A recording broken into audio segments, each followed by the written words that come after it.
এরপরের প্রশ্ন হলো, আমাদের দেশে ব্যাংক অথবা বিভিন্ন এনজিও থেকে মুনাফা ভিত্তিক লোন নিয়ে বিভিন্ন ধরনের ব্যবসা পরিচালনা করেন অনেকে।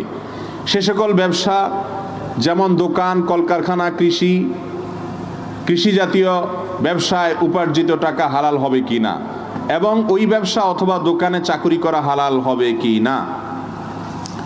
দেখুন, ব্যবসা করার জন্য বা কৃষি কাজ করার জন্য বা বিদেশ যাওয়ার জন্য বা যে কোনো কাজ করার জন্য লোন আপনি নিতে পারেন, কিন্তু সুদ ভিত্তিক লোন যদি নেন, এনজিও থেকে নেন আর যেখান থেকেই নেন, সেটাকে নবী করিম সাল্লাল্লাহু আলাইহি সাল্লাম বলেছেন, ইজতানিবু আস-সাবআল মুবিকাত, 7টা এমন অপরাধ থেকে তোমরা বাঁচবা যেই মহাপাপ মানুষকে ধ্বংস করে।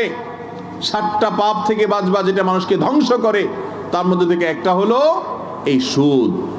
সুদের কারবারের সাথে যে জড়িত হয়, আল্লাহ রাব্বুল আলামিন তার বিরুদ্ধে যুদ্ধের ঘোষণা দিয়েছে। অন্য কোন হারাম কাজের ব্যাপারে এরকম শক্ত কথা আল্লাহ বলেন নাই, সুদের ব্যাপারে যেটা বলেছেন, আপন মায়ের সঙ্গে জিনা করার চাইতে জঘন্য অপরাধ হলো এই সুদের অপরাধ।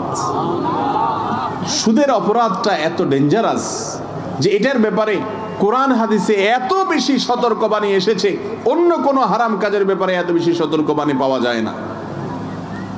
আর শয়তান সেজন্য সুদটাকে এমন ভাবে ছড়ায় দিছে, ঘরে ঘরে, গ্রামে গ্রামে, শহরে শহরে, দোকানে পাটে, ব্যবসা প্রতিষ্ঠানে সুদ ছাড়া কিছুই নাই। কারণ শয়তান চায় সবাইকে জাহান্নামে নিয়ে যেতে। সুদের বিরুদ্ধে সংগ্রাম করব তো ইনশাআল্লাহ। মনে রাখবেন, সুদ দূর করার জন্য কর্জে হাসানা চালু করতে হবে। কি করতে হবে? কর্জে হাসানা কি?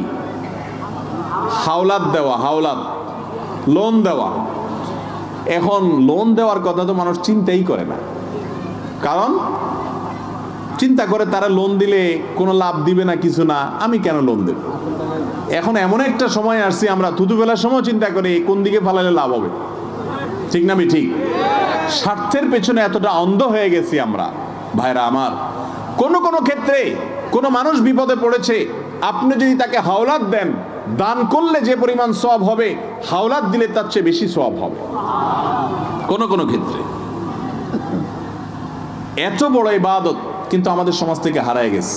অবশ্য হারানোর আরেকটা কারণও আছে, যে লোন নেয়, হাওলাত নেয়, নেয়ার পরে সে আর চিনে না, এই ভয়েও মানুষ হাওলাত দিতে চাইলেও দেয় না।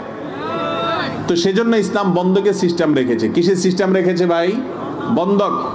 আপনি যখন লোন দিবেন, সে দিবে না দিবে ভয় আছে, লোনের সমমূল্যের সম্পদ তার কাছ থেকে আপনি বন্ধক রাখেন এমন ভাবে, যদি না দেয় তাহলে সমাজের গণ্যমান্যদের মাধ্যমে সেটা বিক্রি করে যেন আপনি টাকা নিতে পারেন, তাহলে সে আর ডাইনে বামে যেতে পারবে। অতএব সুদী লোন, এটাকে আল্লাহ তাআলা হারাম করেছেন। সমাজে যারা সুদী লোন নিয়েছে, এদের কিছু মানুষকে দেখবেন যে হয়তো এরা দাঁড়াতে পেরেছে, বেশিরভাগ মানুষ কিন্তু আমাদের চোখের সামনেই ধ্বংস হয়ে যায়। ঠিক না বে ঠিক? এনজিও গুলো লোন দেয়, সুদী লোন দেয় চড়া মূল্যে, এরপরে আস্তে আস্তে ঘরের টিন খোলা ধরে। ঠিক না বে ঠিক? আপনার যে পুঁজি আছে, অল্প পুঁজি, কোনো পুঁজি নাই, শরীর দিয়ে পরিশ্রম করে কাজ শুরু করেন, অল্প করে ছোট্ট করে ব্যবসা শুরু করেন, এরপর আস্তে আস্তে সামনে বাড়ান, কয়েক কেজি আম বেচতে বসেন, ওখান থেকে সামান্য প্রফিট হবে, সেটা দিয়ে আবার শুরু করেন, এইভাবে আস্তে আস্তে উদ্যোক্তা হন। কিন্তু সুদের উপরে লোন নিয়ে যদি আপনি শুরু করেন, ওই প্রেসার সামলাইতে সামলাইতে আপনি দাঁড়াতে পারবেন। আর যদি দাঁড়াইতে পারেনও, আপনার এই ব্যবসা আপনার দুনিয়া এবং আখিরাত এই সবগুলোর সমস্ত কল্যাণ এবং বরকত ধ্বংস করবেন আল্লাহ তাআলা। কারণ সুদকে আল্লাহ তাআলা হারাম করেছেন, হারামে আরাম থাকতে পারে না।